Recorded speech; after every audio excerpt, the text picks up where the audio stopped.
What's going on, guys? Welcome back to another episode of The Real Impact. I'm your host, Austin Rice. We've got a great one lined up for you guys today, Mr. Bradley Partin. Let's get into it. 1, 2, 3, 4.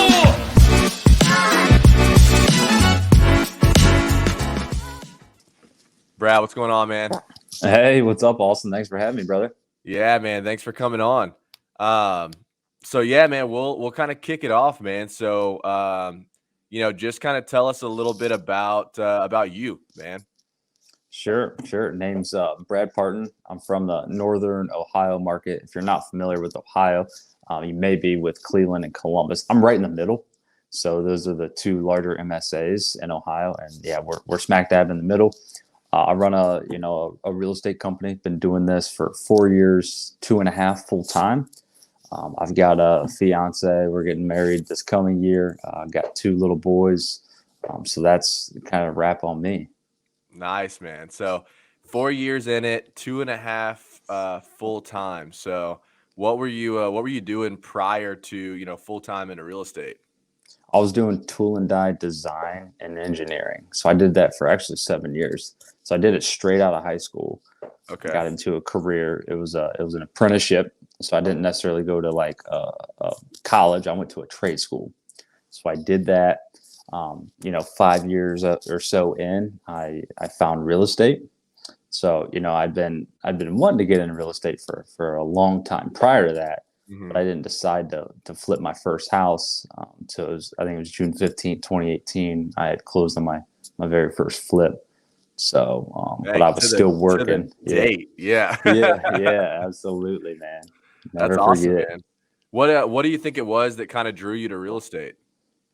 I just always heard, the rich uncle because he's got rentals, right? And I knew some guys that had flipped some properties, and I'm like, they're like, oh yeah, we made $30,000. I'm like, wow, that's crazy, right? Compared to a full-time guy just making a normal wage out there. Yeah. So that's what kind of got me attracted to it initially. Awesome, man. So you did your first flip back in 2018. Do you remember kind of how that experience? I'm sure you do, right? You always remember your first, right? So do you remember how that experience was? Yeah. I remember it vividly. Right? Yeah. yeah, sure thing. So I did everything wrong, right? I bought it on market, bought it too high. I hired my best friend to work for me or work with me.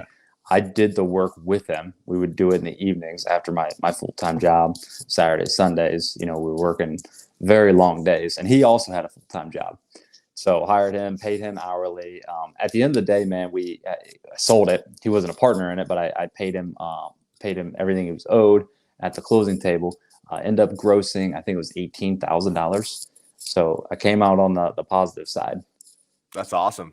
Yeah. A lot of people don't do that on their first flip, so that's good. not at all. Especially when you take it upon yourself to do the work and everything. That's it's few and far between the guys that actually come out ahead on their first one like that. So yeah, awesome. I think we cut down on material and labor. You know what I mean? Yeah, because we were doing the work ourselves. Hell yeah, man. So what you get your first one done, right? And then obviously, you've been in it for 4 years and you've only been 2.5 years part-time. So kind of walk us through that, kind of progression, right? Because, obviously there's a 1.5 years there where, you're still full-time, with what you were doing before, but also kind of, dipping and exploring into this real estate thing, right? Sure. So I quickly gained momentum, right? I started educating myself, number one. Number two, I got a mentor, right? There's a local guy who ran a RIA, and I just kind of came at him aggressively. I'm like, man, teach me this, right? I could see, from reading the books and everything, you can actually turn this into a business, which I had no idea of that concept prior. I thought guys just flipped houses on the side, and there was some HD TV shows. I had no idea there was actually a thing where you could start a business and it's make just a lucrative side hustle. Yeah, exactly. So I got a mentor, quickly gained some momentum, started doing flips, bought my first duplex. And then from there, I just started burying some properties, ended up getting a business partner. We no longer are active together. We still have our portfolio. We own maybe 80 units roughly together still to this day. And so we started rapidly acquiring. He was pretty aggressive. Also had a fairly large portfolio at that time, him. And so we grew that. And then COVID 2020 came around, Mm-hmm. and I got furloughed from my job, just like, rest of 70% of America or whatever it was. Yep.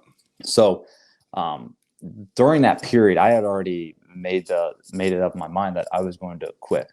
So I had a date. It was like the end of April. I was going to quit or something like that. Well, we didn't get called back till the first week of May.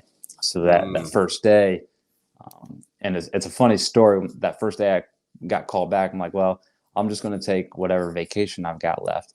And they were like, you're not allowed to use vacation. I'm like, you guys just that's like stealing the deal. I had already made up my mind, right? Like, I want to resign. So walked in, I resigned that day, and then kind of never looked back. That would have been, May of 2020. So I've been full-time since.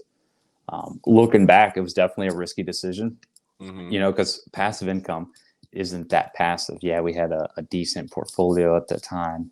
I was doing some wholesaling on the side. We were doing some fix and flips, but nothing was really structured. Right.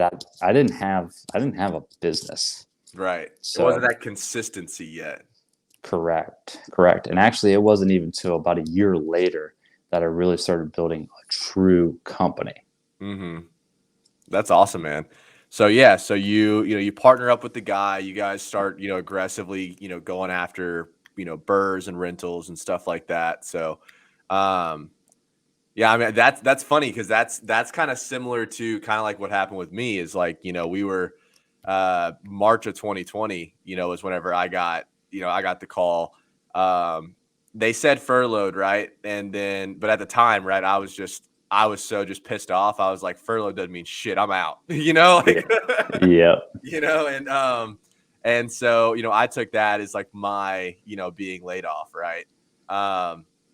And kind of similar. I wasn't doing it for as long, right? I was probably doing it for maybe 7 to 8 months, like part time. But similar thing, right? Like I didn't have any consistency yet. I didn't have any business model or any plan, right, to take it full time. For me at the time, it was a nice paying side hustle, like I just did it, because I was wholesaling. So it was like I was doing pharmaceutical sales. So I was traveling all the time, and I was just making cold calls in between, visits to different doctors' offices and stuff like that. But yeah, I think it's funny though, how I think there was a lot of, I don't even want to say just real estate businesses, but a lot of businesses were born out of COVID, right? Yeah, I would agree with that. And I think that's awesome, right? Because I think a lot of times especially because you said you've got 2 little boys. How old are your little boys? I got a 17-month-old and a 6-month-old, so they're 11 months apart. Okay, so that would have been your fiance would have been pregnant with the first one at that time, right? She would have been pregnant, or shortly thereafter. Yes, it's like 4 months later. Yeah. So I know how that goes too, because I've my wife, I've got a stepson that's 8, and then we have a 18-month or no 17-month-old. Yeah, that's awesome. And so I know how that goes, because it's like you go from something that you're getting a check, what to expect, exactly what's happening, to oh shit, I gotta do this. Yeah. A couple things there, right? Like, if I'm going to bet on anybody, it's going to be myself, right? Like, if you put my back against the wall, like, I'm just going to bet on myself, just knowing what I've been through now. Yeah. Right? Looking back, it was a very risky decision, in my opinion, from where I stand now. Yeah. I'm glad I did it. I'm happy with the result. I mean, I remember one week, dude, I'd made, I think it was $74K. In a week. I think I had like a 50K rip, a 20K rip, and a 4K rip, all closed in 1 week. I was still working full time at this point. Oh, so and that's so hard to go into that job at that point. Yeah, I'm like, I thought I was a king, right? Like, but I didn't have. There was nothing structured, nothing consistent about marketing, nothing consistent about what I was doing. Right, I was just like riding the wave. Yeah. So yeah. No, that's crazy. So. let's walk through like the progression then from there, right? So you have that business partner for a little while, and then you said it was May, right? May of 2020. It's May of 2020. So then kind of walk us through from there, right? Like what happened once you went full time? I'm sure like this button just switched, right? And it was just like, oh, I've got a business now. Where a lot of people might think that's the case, right? Walk us through the reality of it. Yeah. So the reality was like we kept doing our thing. Like I was doing the thing while I was working full time, right? Like we were flipping, burring. Like I just kind of continued that wholesaling on the side again. Nothing was ran like a business. Okay. Mhm. So it wasn't until about, I think, January or February or even Christmas time of 2020, I had a talk with him, and we were kind of like, we just didn't align with a lot of things. He's a real estate agent. I'm an hour away. He actually lives in Columbus. So there were just some things that were different. I mean, he's still my best friend to this day, but we decided, hey, this just kind of isn't working like we planned. So let's Right. just kind of, do a couple of things and we'll kind of phase it out. So then I'm in a position where like, okay, what do I do now? So I went back to what I would think is ground zero. And I'm like, okay, what do I want? Right. Mhm. Like I got very crystal clear on what I wanted. Right. And then I started building from that. I rented an office space and I started building a company. Right. I read traction. And I'm like, okay, this aligns with what I want. I want to be that local home buying company that people come to. I'll have a portfolio locally, right? Now I'll start building out, local wholesaling, et cetera. Because I'm sort of a anomaly here in the local market. Like, there's nobody else that really wholesales or anything of that sort. Right. There are some guys who have portfolios and stuff like that, but I'm sort of an anomaly in that space. And let's talk about why, right? Because you said this, so I actually met Brad, about a week ago or so over at Collective Genius. Yep. And you said this in your presentation about your market, and it blew me away, right? So just kind of tell everybody like how big your market actually is. So it's probably sub 200, right? So we tackle 3 to 4 counties. Mhm. Okay, and it's sub 200 primarily. It's That's around 200,000 people. Yeah.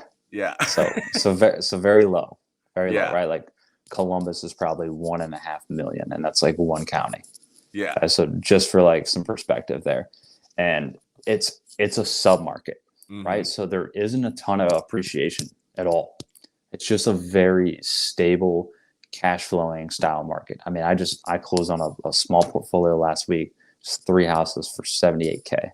I think the Mhm. gross rents are like 21 or 2,200, right? Like it's just a Yeah. very like values are pretty low. There's not a ton of appreciation, just somewhat stable, maybe some slight appreciation. And you get a high cash flow basis for sure. Yeah. And I'd say too, because of the fact that you're focused right there, your competition probably isn't, like it would be if you were in Columbus or like it would be if you were, in one of those larger, MSAs. And it's not to say like you don't have any competition, but I'd say it's definitely a lot less being, focused in one of those smaller markets. Yeah, you nailed that, man. Yeah. Columbus and Cleveland, stuff like that, they're somewhat like saturated, right? I don't like to use that term because you can be the best in your market. Right. But here I don't have anything. Yeah. Yeah. You're the guy.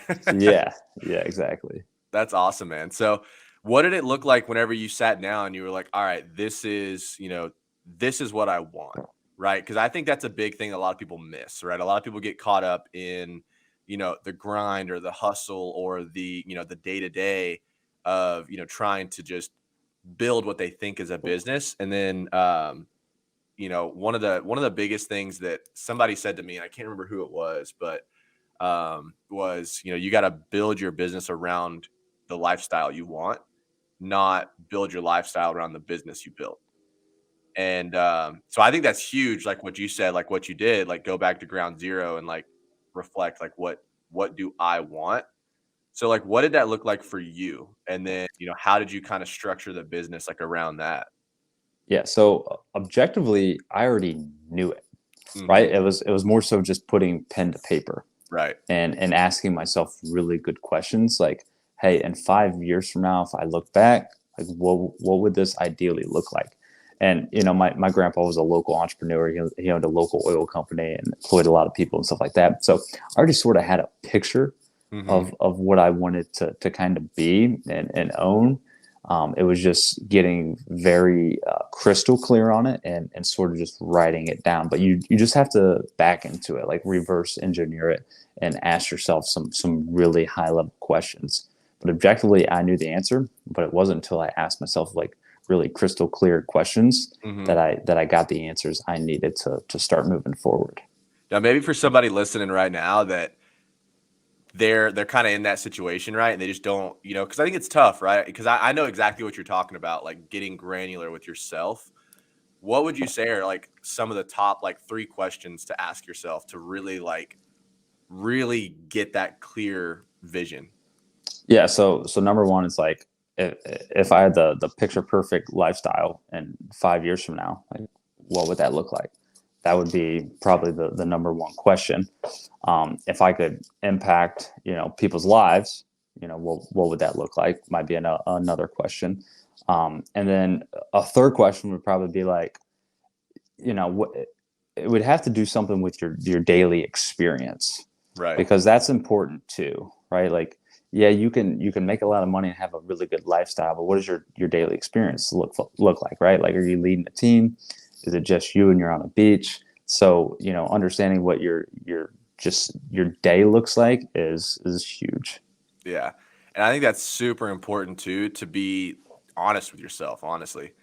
Because I think especially like in the entrepreneurial world, like especially like in the real estate world, right? It's so easy to get caught up in, what this person's doing or what, this coach is doing or, how this person built their business, and it's so easy, especially like coming back from like a conference that we just went to or something like that. You see all these, super successful people, and it's almost like everybody has a completely different model, right?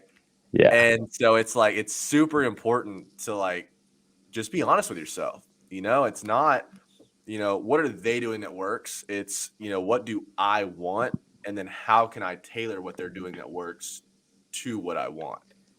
Dude, absolutely. Like real Yeah. estate is so shiny. And I'm sure other industries are too. Even just like the entrepreneurial world in general, right? Like you Yeah. see, I think I spoke about this even in my presentation was like, Amazon, like NFTs and crypto. And then you got like apartment investing. And then you could do like education and Oh wholesaling yeah. and fix and flipping and like do like all of these different things. So you really got to get granular on the questions you ask yourself because there's so many shiny objects you could chase, and you'll never actually level up because of that reason.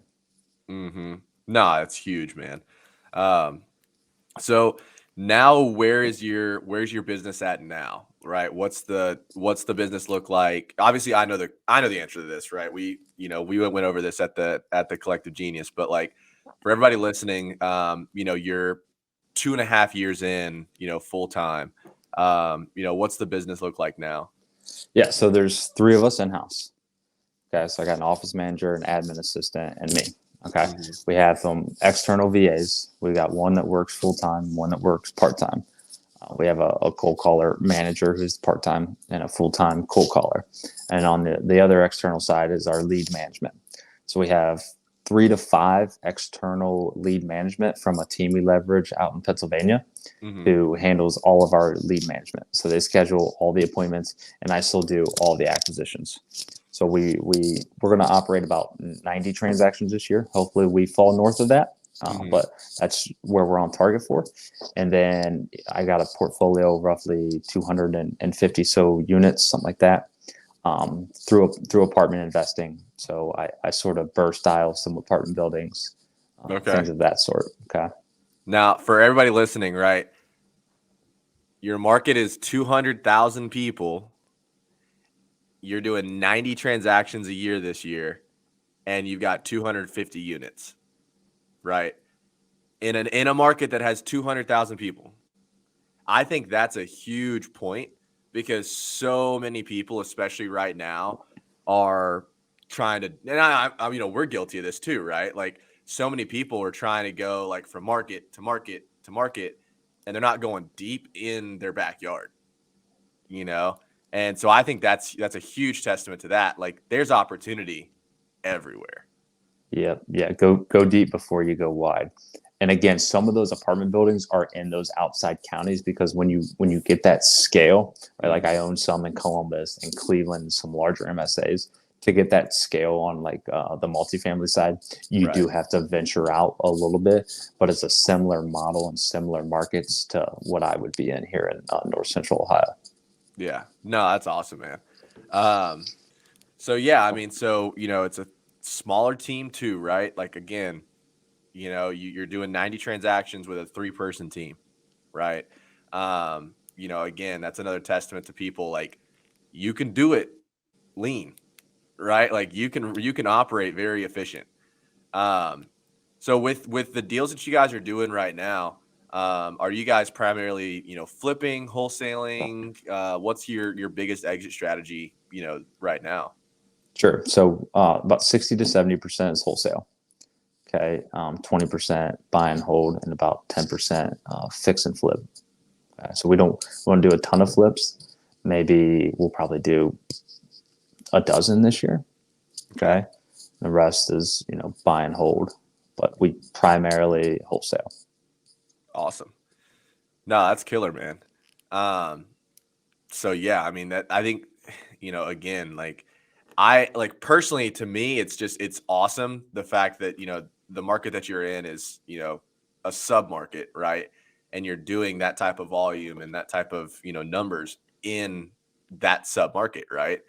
Um, and I think that a lot of that comes back to like, what you talked about before is like you're known now as like the house buying guy, in your market. Um, so kind of like talk about like, are you guys doing a lot of like community involvement stuff? Are you guys doing, stuff like that? So to be honest, not really. Now we have begun to do some more of that. All right, as we've grown. Again, this is fairly infant, right? Like Yeah. we're talking, the real primarily focus was like beginning of 2021, Right. right? Like so it's Yeah. fairly infant. We do a ton of marketing direct to seller, right? So our names out there sort of in that aspect, Mm-hmm. and then our signs and our office and stuff like that. But as far as too much like company branding and doing different events, we haven't really stepped into that too much. Now it's something we'd love to do. I have Right. done a couple events here locally where I've been teaching some agents stuff like that. So we're gaining some traction on that side of things, but I'd love to do some more.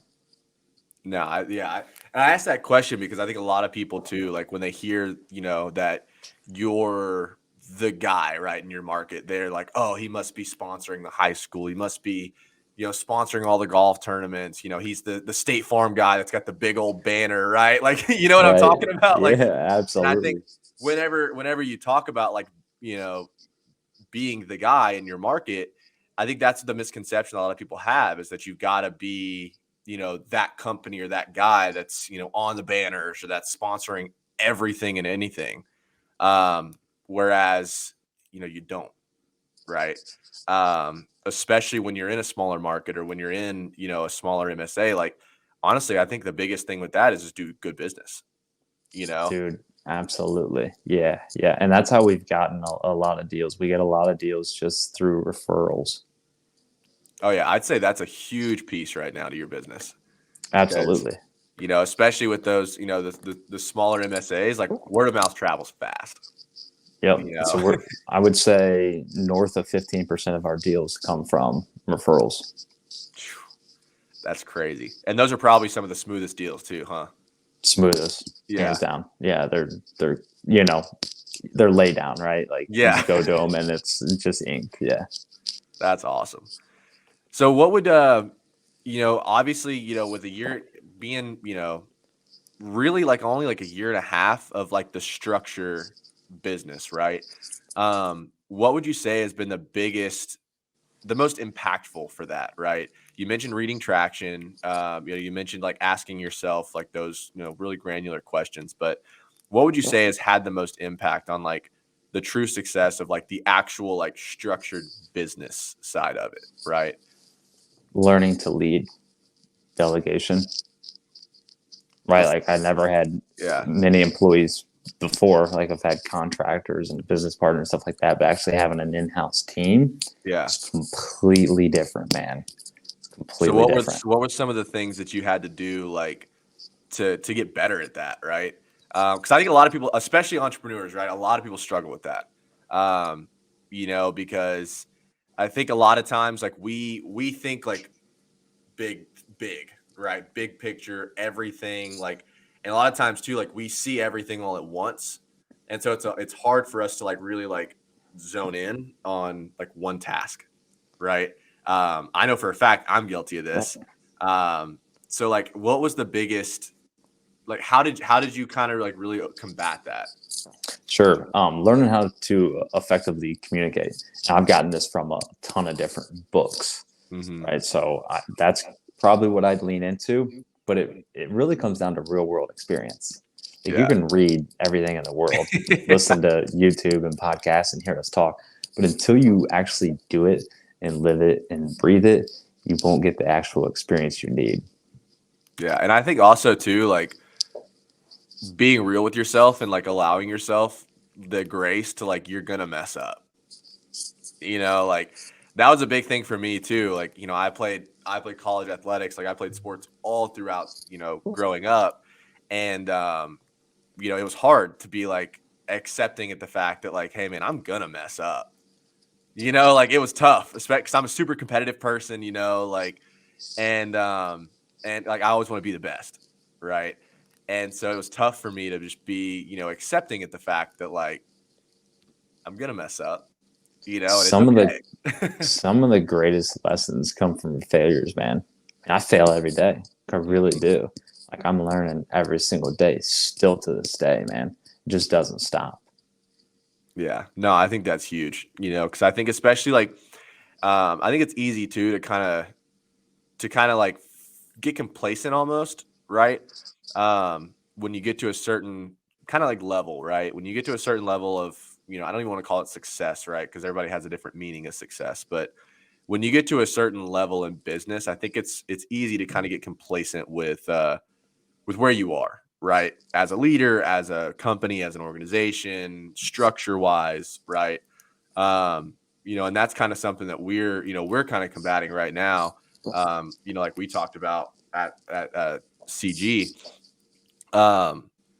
So I mean, what are some things that you would kind of give that are like practical to, really combat the complacency there, right? To combat that, when you reach a certain level, it's easy to just kind of like fall into a trap of, the daily mundane routine. And, this is how it is and it works, right? It's not broke, don't fix it. The common saying. And I think that's where a So lot of entrepreneurs fail.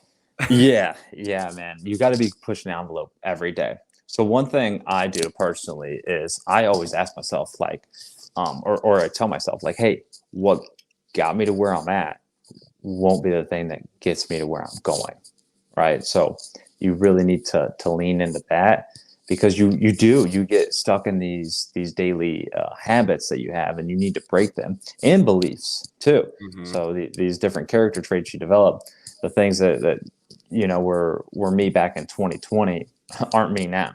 Like it's Right. just completely different. So I think number one is just being very aware of who you are, and what your goals are, and then just sitting down and sort of saying, all right, does this align with where I'm going? And if not, then you need to change some things. But again, you just got to push the envelope every single day. No, that's huge, man. So obviously right now, the big buzz right now is the market, right? Everybody's, the market's downturn, recession, all the buzzwords are floating around, right? Um, and they're not wrong, right? The market is weird right now. So how, what are you guys really doing to, kind of combat that, prep for that, and, really kind of keep the success going? We're doubling down. We're doubling down, right? So we're putting more focus on the acquisition side too, right? Like if we have a higher fallout ratio, how do you combat that? You want more deals. How do you have less of a fallout ratio? You lean into your buyers, right? So we're literally doubling down on all of our metrics, and we're beating that drum every day. We're talking about our metrics 3 times a day, morning, noon, right? And before we leave, like where are we at? And, midday, how are we looking for the day? At the end of the day, we're like, all right, how do we do today? And how can we get better tomorrow? So we're just constantly beating the drum. We're beating that drum harder than we've ever beat it. Awesome. So just like doubling down on your metrics, like let's kind of dive into that, right? Because for somebody listening to this, they may hear that and they're like, what the hell is he talking about? So like, what does that mean when you say you're doubling down on your metrics? So your data, right? Like everything's a funnel, right? So for us, I'll just keep it real simple. Leads to appointments scheduled, contracts in to revenue, right? And we can say, all right, I had 10 leads, and from those 10 leads, I generated $10,000 of revenue. But now if I want to make $100,000 of revenue, I just back right into that. Well, I need 100 leads, right? So when I talk about metrics, I'm actually talking about your company's data. And if you're not tracking your company's data, you need to, because you cannot run a company if you don't know the data. This is something I failed with and struggled with for a long, long time. Okay, but now we've gotten super granular. We have dashboards built out, but you need to know your company's data. No, I think that's huge, especially right now, right?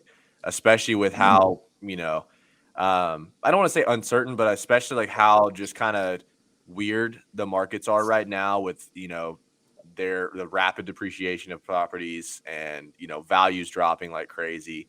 I always tell people, I think it's just normalizing, right? It's just going back to, 2018, 2019 prices, and it's going back to where it takes, 45 to 90 days to sell a house. It's not, you list it and you got offers 12 hours later, Yeah, for sure.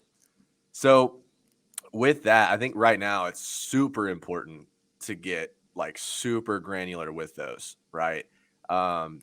Because we're also, and you guys, I don't know if you guys are running into this at all, but like we're also running into where, sellers aren't really accepting the fact that their house is not worth what it was 4 months ago, or 3 months ago, or whatever the case may be. And so what we're finding is it's taking actually a lot more calls and a lot more offers to get the same results as it was, 4, 5, 6 months ago. Are you guys seeing the same thing? Yeah, sure. And the thing is, you wouldn't know that, right? Unless you tracked your data. Yeah. Like you wouldn't know. Now it's taking more offers to get more deals, unless you knew your data. And another thing, you can do is just changing your language. Right. So we're talking to the sellers about recession, inflation, interest rates, like because they see these things. Right. And then we're also educating them, like, look at all these price reductions now on the market. Right. This house is sold for 200,000 next door to you is probably 160 now. So like you gotta educate them and say, look, this is probably what it's going to sell. Interest rates were similar back in 2018, let's say. So you gotta just educate your sellers on that and change the communication with something that they can relate with. Yeah, no, and I think that's huge. I think a lot of people miss that, right? I think a lot of people miss, especially like in the real estate, space, especially like wholesale wise, right? I think too many people get caught up in the, the sales side of it. And they miss the fact that a lot of the sales is going to be the education, right? Especially when it comes to the sellers, right? A lot of the sales, especially in the time we're in right now, is effectively educating the seller on what's actually happening, because we know what's going on because we're in it every single day, right? And this is what we do. So we're constantly keeping a pulse on everything. But like, your typical Joe Schmo and Sally Mae, like they're not sitting there, Googling recession or Googling interest rates, or they're not keeping a pulse on the Fed increases. Like they're just seeing what the news is telling them, So I think that's huge, like you said, like changing your verbiage and changing the way you talk to them because you're hitting on, words that are familiar with them. Yeah, so I think sometimes the sales can just be a lot of fluff, right? So if Yeah. you can actually be real and genuine in yourself and then educating them, like you'll be a natural closer. Yeah. That, and then I think too, a lot of it, where again, like a lot of the wholesale, um, not to bash on people, but like a lot of the wholesale, gurus out there and stuff like that, like where they miss the bucket is, we're in the business of helping people, you know, probably some of the best deals you've ever done, maybe not profit wise, but like laying down and sleeping at night are some of the deals where you've helped out people in situations that they just had no idea how to get out of. Hands down, man. Hands Yeah. down. Yeah, some of the best and most profitable I was going to deals say, have yeah, been. yeah. Yeah, Some of them end up being the most profitable. Yeah. they really do, man. It's when you can actually touch the emotional side and really get deep. It's you create the most impact, which provides the most value, and the most value you get compensated for, right? Hmm. Yeah. No, I think that's huge. I mean, like, and I think a lot of times too, like, especially running the business and, especially like having a team to pay and everything like that. Like we can really get caught up in the revenue side and stuff like that. But, honestly, like, man, like we just did a deal last month where, it was a pre-foreclosure deal. Auction date was already scheduled, everything like that. And we found a buyer, I mean, super fast. And the payoff actually came back higher, right, than what they told us it was. And so we were only going to make a small assignment fee on it. It was going to be like 6K, 6 or 7. Payoff came back like $7,500 higher than what we had anticipated, right? Um, we ended up covering that out of our assignment fee. Came to the buyer, said, "Hey, we just need to increase your price by $500." We made zero on it, right?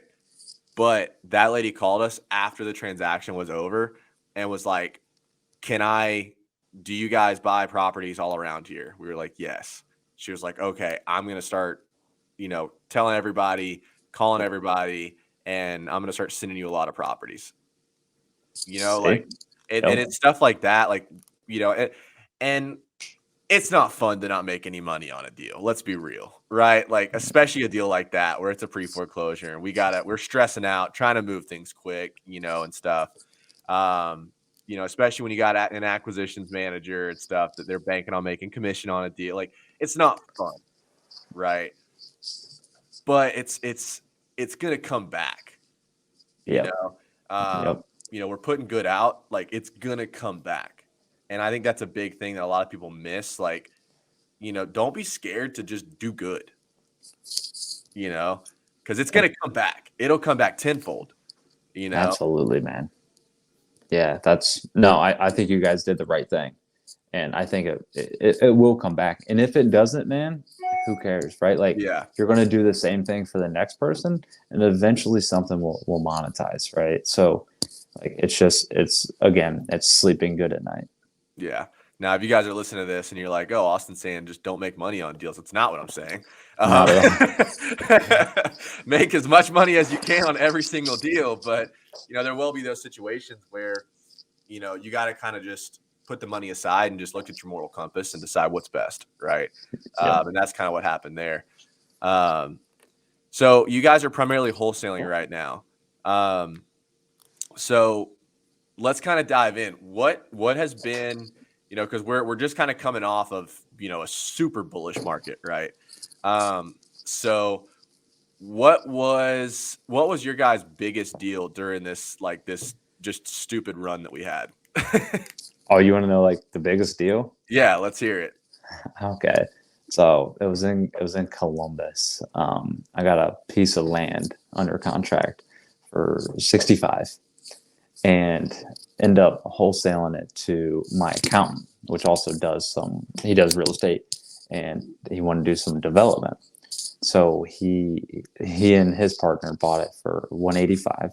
So it's a 120K fee. But there's a kicker to this. They include us in the deal. So you got So equity in the deal as well. equity Let's in the go. deal. Yeah. So he, they drafted up the plans. I think they might have got it rezoned and everything. I think they might be just land entitling it and reselling it now because I'm not sure if he has the capacity to handle it. It's been a while now, probably 2 years ago, I'd say at least. But that was the largest whale I've had. If we're talking largest deals, I'll always remember that one. So that was just how do you remember like the acreage, like how big the parcel was, or? It's probably just a half acre, man. It was just a prime lot prime in area, downtown Columbus. Fantastic. It was already commercially zoned. There's already new construction all around it. And my business partner at the time, he negotiated that deal. Mm-hmm. The accountant kind of called him, was like, we want this, and then he's like, well, give us equity. Yeah. Heck yeah, man. No, that's killer. And I think a lot of people miss that too, is like there's different ways to make money on deals. It's not just the wholesale fee. Like obviously, I get paid now, but especially when you have good relationships with your buyers, like you were talking about doubling down, like you can negotiate a lot of stuff, Yeah, you can. And like, I think that's huge, man. Because, there's no better feeling than getting paid when the deal closes and then somebody else does whatever they're going to do to it. Right. And then whenever they resell it, you guys get a check in the mail. Yeah, exactly. That's awesome, man. Hell yeah. No, that's a killer deal. No doubt. So those don't happen every day. So no, those don't happen. Rare. Those don't happen too often. No. If they did, we'd be in a lot different situation. No doubt. So that's awesome, man. So, I noticed that you guys are, hiring right now for acquisitions. So kind of like dive into that, right? Like I think a lot of people too with the, especially like in the wholesaling and entrepreneur, right? Like, the sales side is probably like the hardest to give up, especially like when you're an extrovert, when like you like talking to people and you're good at doing it, right? I think that's a hard thing to give up. So kind of like walk us through that, right? Like what made you come to that conclusion that, okay, it's time to, get a sales guy? I've had a couple in the past. They just haven't worked out because of me. But you need to look at your funnel. Right? You gotta look at your funnel. This goes back to data. You gotta understand where your bottlenecks are happening. Right? Me as a company owner and doing all the other things, like I only have so much capacity. Okay. So you got to understand where your bottlenecks are, and that needs to be the next layer you piece off. Right. So for me, it's attending all these appointments. I mean, we're targeting 16 appointments a week, which would be 64 a month. Right. That's a lot of time. We're talking a minimum of an hour appointment. So I could be doing a lot of different things, maybe some granular lead generation. So you got to understand your funnel, and then you got to understand where your bottlenecks are. And then that's the next layer that you have to peel off. Okay. So that's where I'm at right now. It's awesome, man. So what are you guys doing right now for like lead generation? So we do SMS just turned into our largest lead generation. We'll probably get 50% of our deals from SMS. I would say 20% is direct mail, 20% is cold calling, and then 10% is literally organic referrals. And we get maybe an SEO lead once a month or something like that. Awesome. So SMS, dude, that seems to be a super common trend that I'm hearing a lot. Like SMS is becoming honestly like a really successful marketing channel for a lot of people right now, which makes me sad because we haven't done it yet. But you just got to be super consistent, man. It's got to be every day. Yeah. And you got to have lead managers on top of it, like all the time. Yeah. So your back end has to be ready to fulfill. If you have a very strong front end, right? Like if I doubled my lead count right now, we'd have capacity issues, right? We need someone else to handle all the incoming leads. So you got to understand your capacity as well. Yeah. No, I think that's what's awesome too about this business, right? It's like like ours is primarily like, I would say probably 90% wholesaling and 10% referrals. Right. And so like, I think that's what's, like I said, what's awesome about this business is like there's no one way to do it. Right. There's no one way to do it. Like you can do SMS, you can do direct mail, you can do cold calling, you can do like there was guys at the event doing agent referrals, door knocking. Like there's so many different ways to be successful, but I think you hit the nail on the head. It's just about being consistent in what you're gonna do. Yep. And if you're listening to this, don't immediately like jump ship and go to a different marketing channel. Right. I'm a victim of that. Like whenever I first got started, like I fell into this like trap of just, podcast after podcast after podcast, and whatever they're doing, I'm like, oh, I gotta try it out, and so like I was like jumping from cold calling to like SMS to, Facebook ads. I never did direct mail until, up until recently, but like I fell into that trap, and then it wasn't till probably maybe 16, 17 months ago that I was like, you know what? Like, I know cold calling, like my background's in sales. Like I know that. So I was like, let me just get really damn good at cold calling. And that's what we did. Right. Like, now like we're really good at cold calling, and so now we're introducing other lead channels, but like, I would say that's a big piece of advice just that I've got is like, don't get shiny object syndrome for one in different business strategies, but also too for like marketing. Yeah. No, that's huge, man. Again, go deep before you go wide. Yeah.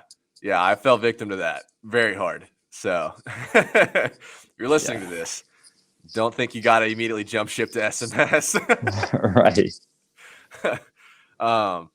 Well, Brad, man, we're coming up on our time here, man. So, what's kind of like one, one piece of advice, one thing you want to kind of leave everybody with, and we'll wrap it up.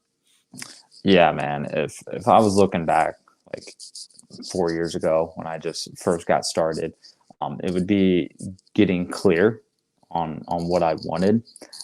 That would be, if someone is newer to the business community or entrepreneurial world and they're just wanting to get started, is like take some time, ask yourself some really good questions, and put pen to paper and write down exactly what you want, and then sort of reverse engineer your lifestyle from that.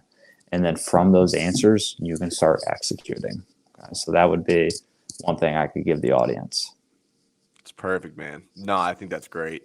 I think that's awesome, man. Brad, man, I appreciate you coming on today, man. And thanks for having me. Yeah, sharing some knowledge with everybody. Guys, thanks for tuning in for this week's episode of The Real Impact. Be sure to tune in every Monday at 1 p.m. Eastern time and every Thursday.